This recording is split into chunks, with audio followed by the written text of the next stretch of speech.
Hi gang, Rob here. It is the evening of February 2019. Coming to you this evening with a From the Sharpening Bench video on a sort of new offering from Spyderco. You guys have probably become familiar enough with this channel by now that you know I don't review anything the first week it exists. What kind of a review would that be? What's it? You say it's done all the time? I know. That's okay. So this knife, sort of new from Spyderco, been out for a few months, I guess, and it's been in my possession for about a month. This was ordered new by one of my European customers. Thank you very much, Jay. Sent to me directly from the retailer to have a pre-use sharpening applied. And I'm very grateful to have spent some time with it, gotten to work on it, and enjoy it. The knife is the Spyderco model number Charlie 241 Charlie Frank Paul Kapara carbon fiber plain edge. I believe that's how you pronounce it, Kapara. Check out this interesting blade. Whose mind did this thing come out of? Well, the answer to that question is,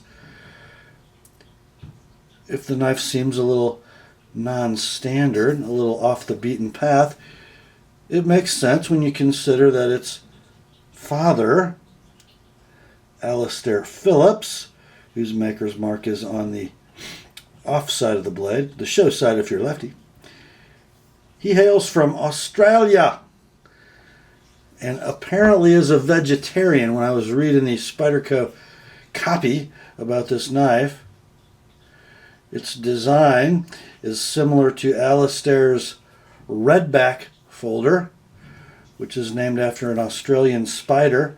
The Kapara, another name for the same spider, is designed to be a food prep knife for a healthy vegetable diet.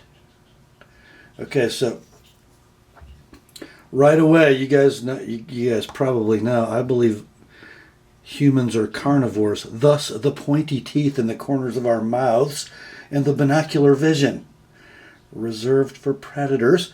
But anyway, I'll agree that some vegetables in one's diet makes it healthy. Indeed, they carry vitamins and minerals that are essential to our flourishing and sustenance.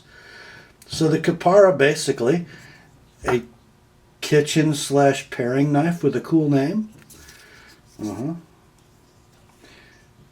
Very much a paring knife by blade shape and profile. The blade is CPM S30V, 3 9/16 inches in length, full flat ground with a distinctly Tai Chung satin finish. Pretty good slicing geometry, about 23 thousandths behind the edge, which on this example is sharpened to a 16 degrees per side secondary bevel with a 19 degree micro by moi. Very slicey, very pointy, but not a delicate tip. Just a really, really well designed blade for its intended use. The handle is constructed of carbon fiber scales, beautifully 3D machined, crowned I would call it, and satin finished. And those scales are on top of beautifully finished, dare I say hafted, stainless steel liners. And guys, the hafting of this knife is absolutely spectacular. Not even sure the camera can pick it up, but the edges of the handle are finished impeccably. Even the red G10 backspacer, to emulate the appearance of its namesake, the redback or Kapara spider, is beautifully hafted into the handle. Gorgeous piece of work.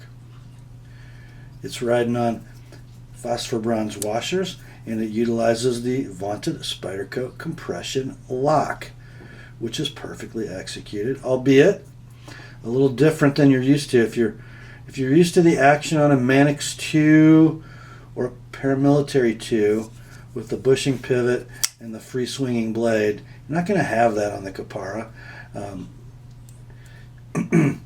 the scale doesn't give the lock bar much room to get the detent ball off the blade. If you grab it just right and don't squeeze the handle, it'll almost drop free. But I don't think it's really designed to be, compression lock flipped closed by any means. It just sort of likes to be closed more conventionally. Not a tactical blade, and frankly, not a fiddling blade. It's a utility blade, and a very handsome one, I think. Just impeccably constructed by the Taichung crew. You got your deep carry reversible left or right tip up paperclip clip, which on this knife doesn't bother me a bit. Let's talk about ergos.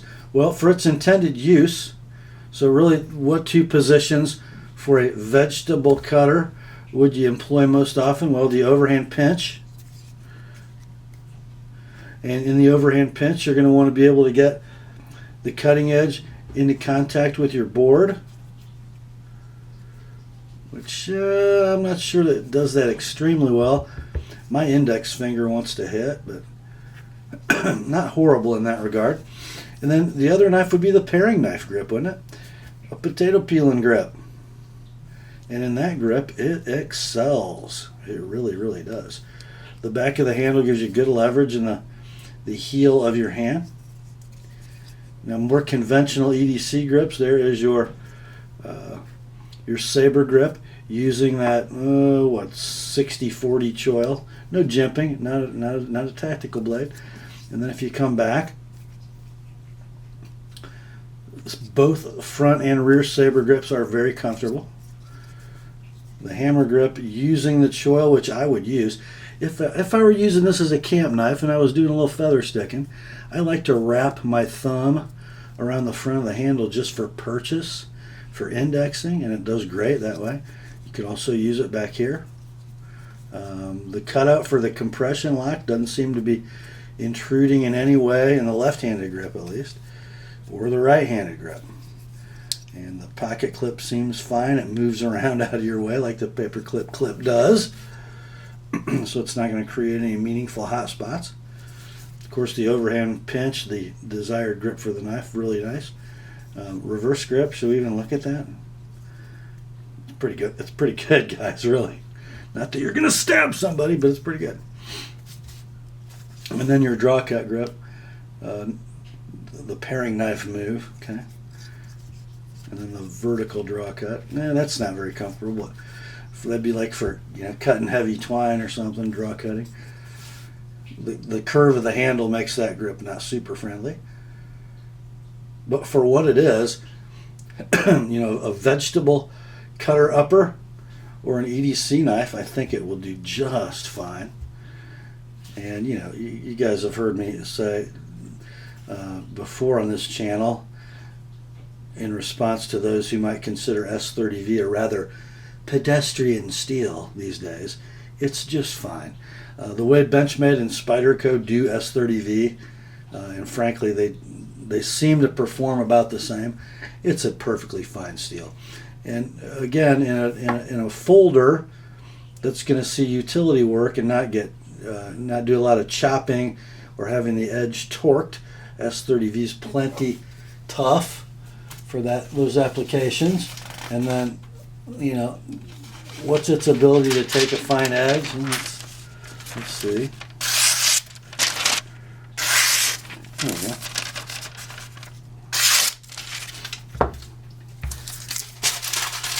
The doggone camera sort of messes up my flow, but very, very nice knife.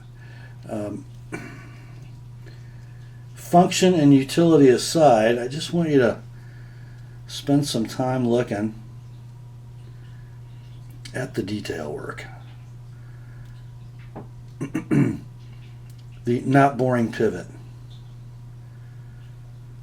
The satin carbon fiber finished impeccably.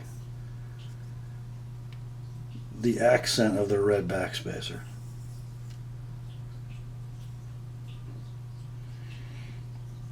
the beautiful Taichung satin. And a really, really versatile blade shape. I think all those things combine to make the Kapara a pretty nifty little companion. Probably, just for me, the operation of the compression lock not being what I'm used to, and the ergonomics they're not bad, they're just not what I'm used to. This is probably not an EDC blade for me. Is this going to kick the Para 2 out of my pocket? No. Is it going to kick the 940 out of my pocket? No.